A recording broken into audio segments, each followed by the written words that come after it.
yes, in some ways, the Marines' brilliantly executed invasion of Marja, this town in the middle of Helmand province, was the easy part. The hard part now is governing this province, a province, as you suggest, that has become addicted to opium in many, many ways. That is the principal crop that is being grown here. The Taliban lend the farmers the money. They are indebted to the Taliban. They have to grow the opium. Now the Marines, in their success, are in a sense a victim of their success, because now the population is, they have these opium fields, and we are tolerating it. We are tolerating the cultivation of the opium because we know that if we were to destroy it now, the population would turn against the Marines, and it would be a real security risk. Let me introduce Lieutenant Colonel Brian Christmas. He's the commanding officer of the 3rd Battalion, 6th Marines. Really a wonderful group of Marines here. I know that you care deeply about this contradiction, the fact that here you have one of the best fighting forces in the world ever mounted, and in a sense you're watching as this opium is being grown. I know it grinds at your gut.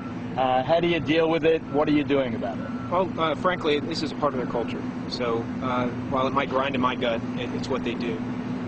We provide them security, we're providing them resources, and we're providing them alternatives. And the alternatives are different crops to grow. They're getting the seed and the fertilizer to do it. They can rotate any of their crops that they want. If they want to get rid of their wheat and grow cotton for the winter, they can do that, and we're going to help them do it. So the same thing goes for the poppy. So you think that, we were at the market, and everywhere we go, they're selling these little devices. Take a shot of this, Greg.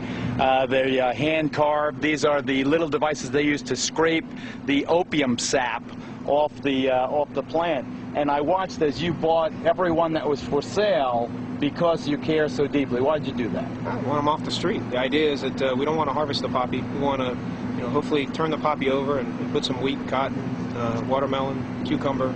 It's all great stuff they grow out here. We just want to see that come to fruition and the poppy just to go away.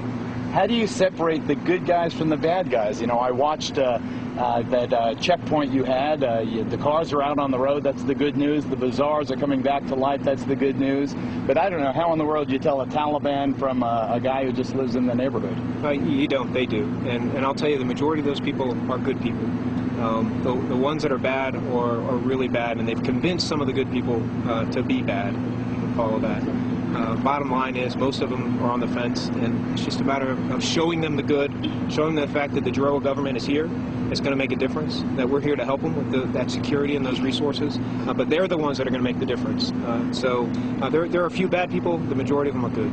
But I fault the politicians for putting the Marines in this position, where we can't eradicate these crops for security reasons, and these guys, after winning the war, in a sense, now have to fight this fight. But next year, hopefully, it'll be better. I just want to quickly pan around, see some of the 3rd Battalion, 6th Marines. There's the Master Gunnery Sergeant. There's the top ranked enlisted man. Next to him is Captain Black. He had a visit. Quick, who visited you a couple of weeks ago? Prince Charles came down a couple of weeks ago. And the Brits like him? I mean, do you guys like him? Yeah, it's good that he came out, saw the guys, went out to the pubs and engaged with the guys. That was good. So we had a visit from Prince Charles, and the Marines are doing the good thing. Dave, Clayton, and Allison, back to you guys in New York.